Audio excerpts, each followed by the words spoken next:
கண்ணியமானவர்களே, அல்லாஹ்வின் நல்லடியார்களே, 24 மணி நேரங்கள் நேரம் குடிக்கப்பட்ட மரணங்களும் இருக்கிறது. மருத்துவமனையிலே கொண்டு போய் விட்டோம் என்று சொன்னால் 12 மணி நேரம் வரை இவர் இருப்பார், இறந்து போவார்.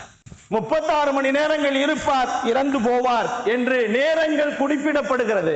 72 மணி நேரங்கள் இருப்பார், இவர் இறந்து போவார். 1 வருடம் இவர் வாழ்வார், இவருக்கு தேவையானதை கொடுத்து விடுங்கள் என்று நேரங்கள் குறுக்கிடப்பட்ட மரணங்களும் இன்றைய காலகட்டத்தில் நடந்து கொண்டிருப்பதை நாம் பார்த்துக் கொண்டிருக்கிறோம். ஆக மொத்தம் மரணம் நிச்சயம். கண்ணியத்திற்குரியவர்களே, அல்லாஹ்வின் நல்லடியார்களே, 1 வாரம் ஆனாலும் சரி, 1 நாள் ஆனாலும் சரி, 1 வருடங்கள் ஆனாலும் சரி, 72 மணி நேரங்கள் ஆனாலும் சரி, மரணம் வந்து தீரும். கண்ணியத்திற்குரியவர்களே, அல்லாஹ்வின் நல்லடியார்களே, மரணிக்கின்ற நேரத்திலே எப்படி மரணிக்க வேண்டும் என்று குர்ஆன் சொல்லுகிறது.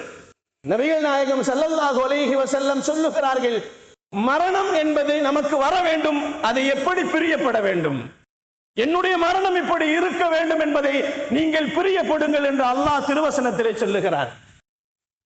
கண்ணியமானவர்களே, அல்லாஹ்வின் நல்லடியார்களே, நபிகள் நாயகம் ஸல்லல்லாஹு அலைஹி வஸல்லம் சொல்லுவார்கள், ஃபலா தமூதுன்ன இல்லா வ அன்தும் முஸ்லிமூன், நீங்கள் மரணிக்கின்ற நேரத்தில் முஸ்லிமாக மரணிக்க வேண்டும் என்று அல்லாஹ் சொல்லுகிறார். அல்லாஹ் எதிர்பார்க்கக்கூடிய விஷயம், என்னுடைய மரணம் ஈமானோடு போக வேண்டும், என்னுடைய மரணம் முஸ்லிமாக நான் மரணிக்க வேண்டும், நான் மூமினாக மரணிக்க வேண்டும், கலிமாவோடு மரணிக்க வேண்டும் என்பதை அல்லாஹ் பிரியப்படுகிறான். கண்ணியமானவர்களே, அல்லாஹ்வின் நல்லடியார்களே, நபி ஸல்லல்லாஹு அலைஹி வஸல்லம் சொல்லுவார்கள், இந்த வசனத்தை ஒவ்வொரு ஜும்மாவிலேயும் இமாம் ஓதுகிறார்கள் ஹுத்பாவிலே, ஃபலா தமூதுன்ன இல்லா வ அன்தும் முஸ்லிமூன். எதற்கு சொல்லப்படுகிறது என்று சொன்னால், ஒரு மனிதனுக்கு மரணம் வருவது இயற்கை தான். விலங்கினங்கள் மரணித்து போகிறது,